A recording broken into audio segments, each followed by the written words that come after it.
All right. Well, thanks so much for taking some time with me, Matt. No problem. Thanks for having me, bro. Sure. Yeah, we got this show coming up this weekend. Looks really good, and you're facing Satoshi Kojima, who I don't believe you ever had a singles match with before. Tell me about, what you're expecting in the match. Are you excited to wrestle Kojima? I'm very excited to wrestle Kojima-san. The guy's a stallion. He's a legend from Japan. He's traveled all this way, and he's been defending the MLW Heavyweight Championship for, I think, about a year or so. And this title has eluded me. I've wanted it since before I was even signed to other major companies. And the fact that it's, what, 6 years later, and I'm facing Kojima-san in Dallas, Texas. Uh, I couldn't be more stoked, more excited, and I think it's a full circle. I feel like last time I wrestled Shane Strickland Swerve, and he beat me in the finals for the title. I think this time, I paid my dues, won the battle riot. I've been working, and me and Kojima have teamed up together. He's great. He's strong, but at the same time, I think it's my time to shine, and I think it's I don't know what else to say. I love Kojima. He's a great guy. Kojima's son's amazing. He's awesome person to hang out with. He's awesome in the ring, and I can't wait to have that. The match is going to be sick. But at the end of the day, I want that championship, and it's been way too long of a wait for me. Sure. Yeah. What do you think people should expect from the match? Is it going to be hard hitting?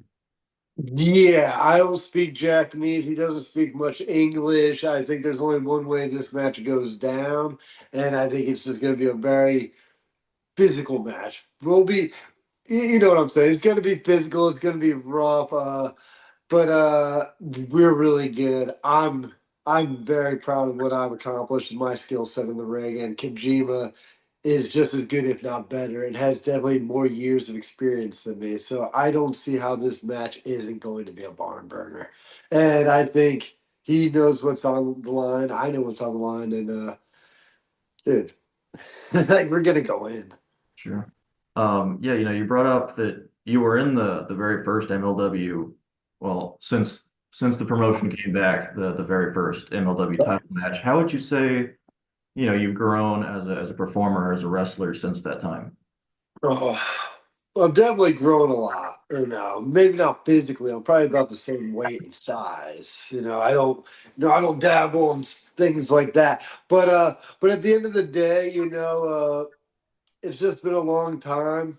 And MLW, when I worked from before, I was on the rise. I was killing it, and I just didn't get to seize the opportunity, right?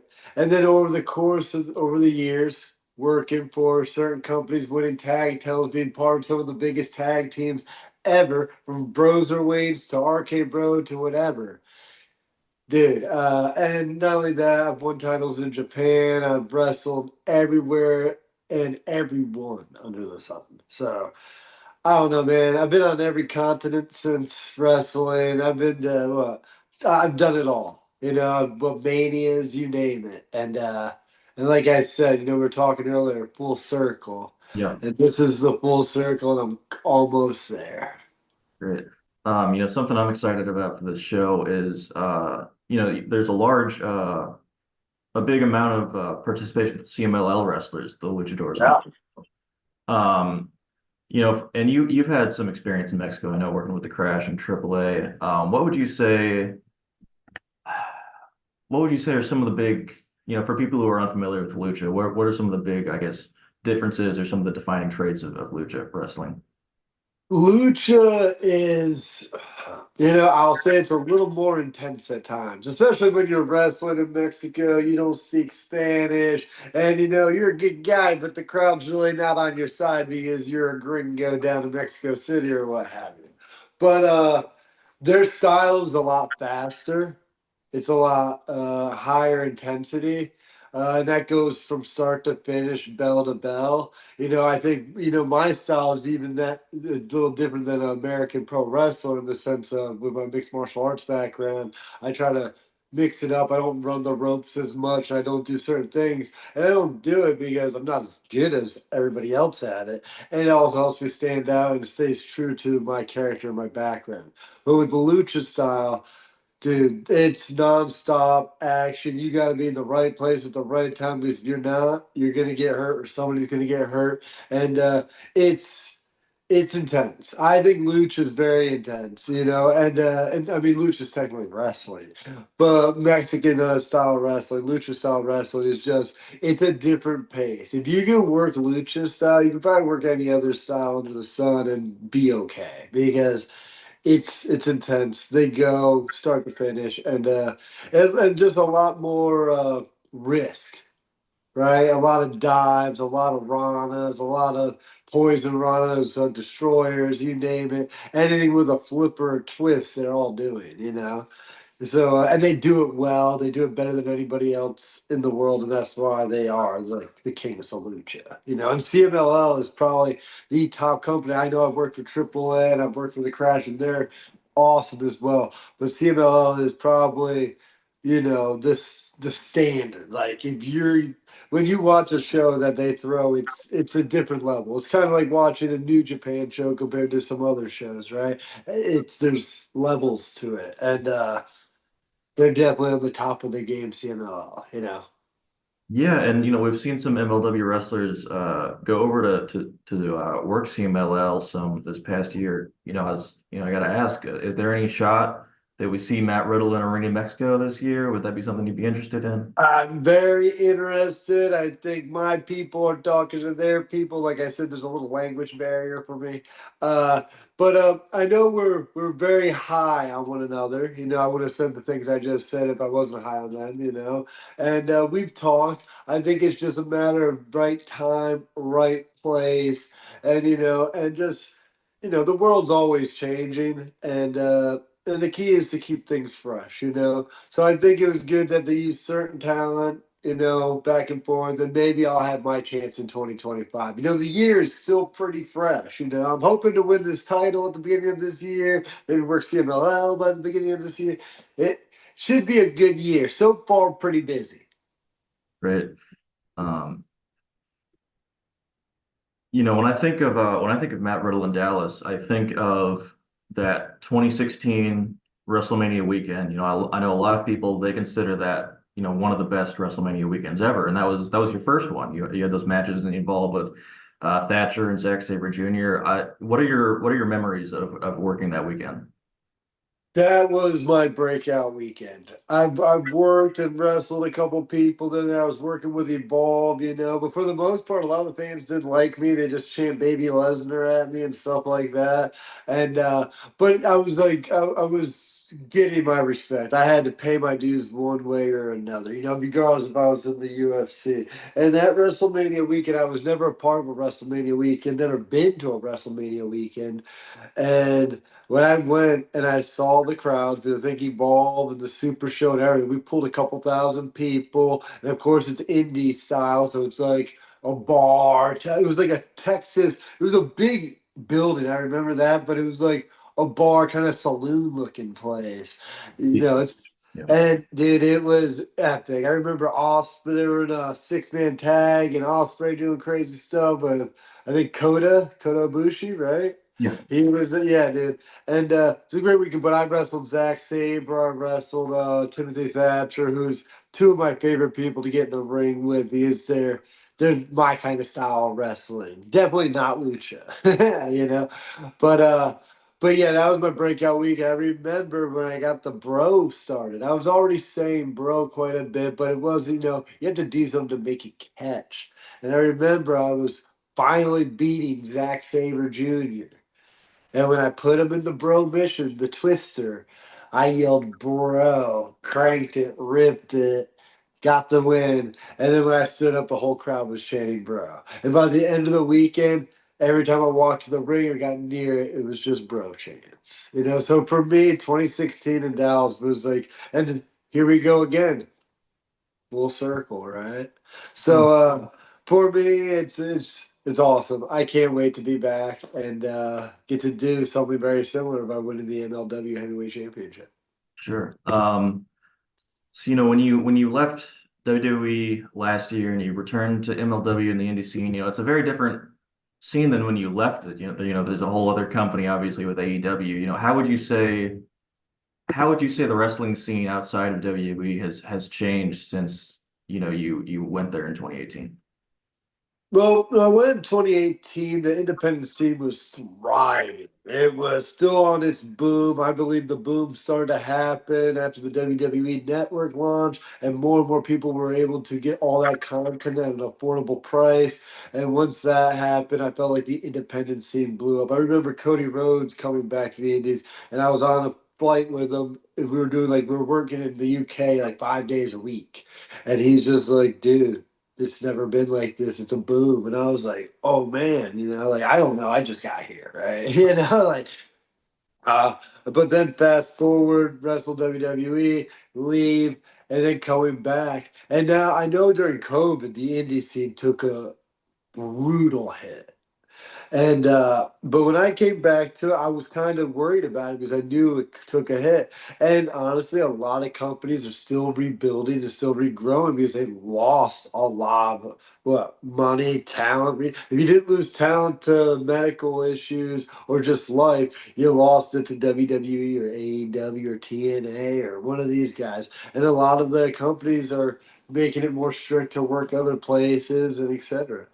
So for me, being back on the independent scene, I like it because before I was kind of like an unknown. Like you had to really dig deep to know who I was and how good I am. And now I feel like when I show up, every building I go to, everybody knows my name. They know who I am. They respect me. I get treated with respect by everyone. I treat everybody else with respect. And that was different. Before, a lot of people were like, didn't know who I was. I was just an indie guy, and I was on zero TV. I didn't do TNA. I did zero. Like I only worked independents. And now, being the fact that I did everything with WWE and I've worked with TNA, I basically worked with everybody. And now I'm working with MLW. And so when I go to arena, when I do things, when I do business, it's a lot different than it was before. Before I was lucky to get like a case of beer and like $50. Now I show up, sometimes hand me a W-9, and they pay me, and so it's nice. It's a little different. It's a little surreal, but at the same time, it's nice. It's nice when I go to a show and people thank me for the house because they know they only draw maybe 500, but tonight they drew 750, and they go, "Pretty sure that was you," and I'm like, maybe. But at the end of the day, it's a good feeling to help promotions and get new eyes on their product, even if it's just me coming in once or like MLW every month. Sure. Um, for people who aren't familiar with MLW, what would you say, sets the promotion apart or makes it special compared to your WWE or AEW and so forth? What separates it? I would say it's original. It's more raw in that sense. Like I don't think we're trying to compete with anybody. We compete with ourselves, And everywhere we go, we sell out. We're not, of course, booking 50,000 seat arenas, but that's not our market. That's not our demographic. We're hitting that raw market, not the actual, but we're in that independent raw market, and honestly, it's probably my favorite market to work. Before I even got to WWE or anywhere else, people ask me like, "Are you okay if you never get signed?" And I was like, "Yeah." It's like I feel like I'm a cult classic down here. You know what I'm saying? It's like it's not the same, but it's like when I would work PWGs or even when I work MLWs now or other shows around the world, AAW, but they had that indie vibe. Because I do a lot of shows where they have like that more commercial WWE vibe. And then you go to an MLW show and it's got like that PWG vibe, that like progress back in the day vibe, where the crowd's just like they're on their feet, they want action, they're bloodthirsty for it. And with our show, you got guys like myself, you got guys like Matthew Justice or Matt Justice. Guy is guaranteed to jump off the highest part of the building through a flaming table or something. The guy is he's a treasure. But and I was saying with MLW, we hit it top to bottom. We have the women at a high level. We have women from Japan. We have women from Mexico, women from America, Canada, everywhere. And we have the talent with the men as well. And I think from top to bottom, from MMA guys like me and Tom Lawler to Japanese legends like Kojima-san to Minoru Suzuki, and then you got like the horror character and Cruel, So it's like we I feel like for me, it's a good, well-rounded show. The characters are original, and with somebody like Court Bauer kind of helping out and managing things and helping navigate, plus others that he works with, Court's very professional. He's probably one of the most professional people and story-driven and everything on the independent scene. There's probably nobody else other. That's why I feel like MLW. I mean, people consider it independent, but the way it's ran, it's not. It's ran like WWE or anywhere else. Very, I get my stuff. I get my stuff. I know what I had to do when I had to do it. If anything, I didn't see it. They are on top of it, and honestly, it's a rare treat to behold. In my position, because even at the top places or anywhere, it's not like that. It's usually just like, oh, what are you gonna do? So. Yeah, talking about Court, I feel like, some people call him like the wrestler whisperer because he's able to work well with these kind of wrestlers who maybe have kind of, controversial past like your Lokis or your Davey Richards, and he's able to, he works well with them. How does Court do it? Is it just his professionalism or what is it? Well, I think Court is very professional, and like I said, respect. And the thing is, Court's a man of his word. If he asks for something, and we've had talks. Trust me, there's some things I've done he doesn't like, and there's some things he's asked me, and I'm not too sure of. It's part of the job. But I think at the end of the day, being professional and being respectful, and I think that's where Court stands a little higher than most. Like I said, the guy's never treated me with nothing but the utmost respect. Even when I thought I was gonna beat Swerve, and then he ended up beating me. He was a professional about it. He explained and he didn't even have to because I'm professional, respectful, and your reasons are. But he, like I said, in and out of the ring, guys, real mensch. Always treated me great, and he's a stallion. I'm very fond of Court Bauer. Okay, cool. Yeah, I think that's all I have for you, Matt. So thanks so much for your time.